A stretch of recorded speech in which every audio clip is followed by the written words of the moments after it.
Hello, welcome to another video. Today we're going to talk about something which is a big problem for lots of Korean learners of English. Konglish.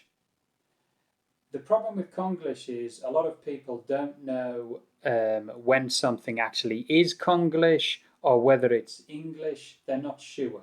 So today I'm going to give you some examples of words that have been influenced by English but they're not used by native English speakers.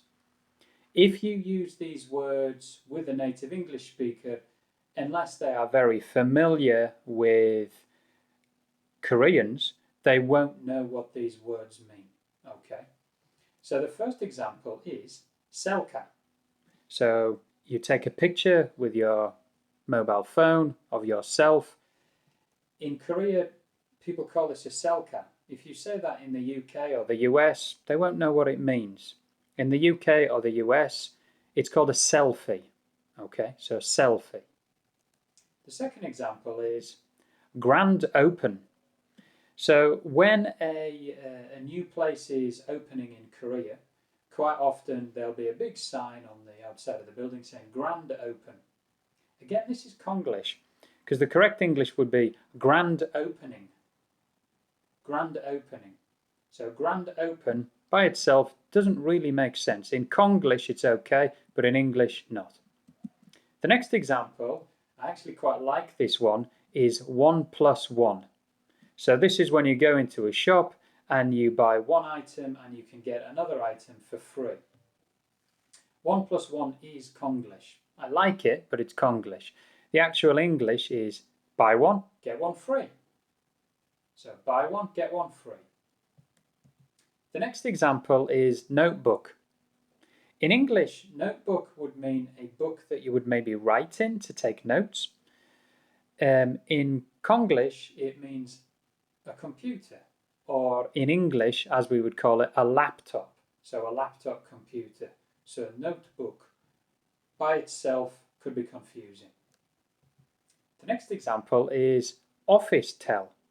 So this is maybe a one-room place where you might live. Office tel, again, is Konglish. In English, you would call that a studio or a studio apartment. The next example is hand phone. Again, I quite like this one and it makes sense, but hand phone is not an English word. The English word in American English would be cell phone. In British English would be mobile phone. So if you say hand phone, they're not really going to know what you mean in a native English speaking country. And then we have eye shopping. In English, you would call this window shopping. So eye shopping by itself, Konglish, native English speakers aren't really going to know what it means. And then the final example I've given is fighting, which is very, very common in Korea, and it really is Konglish. There is no direct translation for this.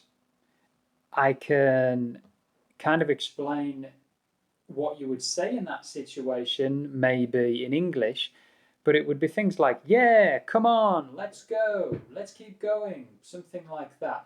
There's no direct translation. Okay. So be aware of Konglish. If you have a chance, take a lesson. Make sure you can check that these things, are they Konglish or are they English? And a good native English teacher will help you with those. If you like the video, please press like.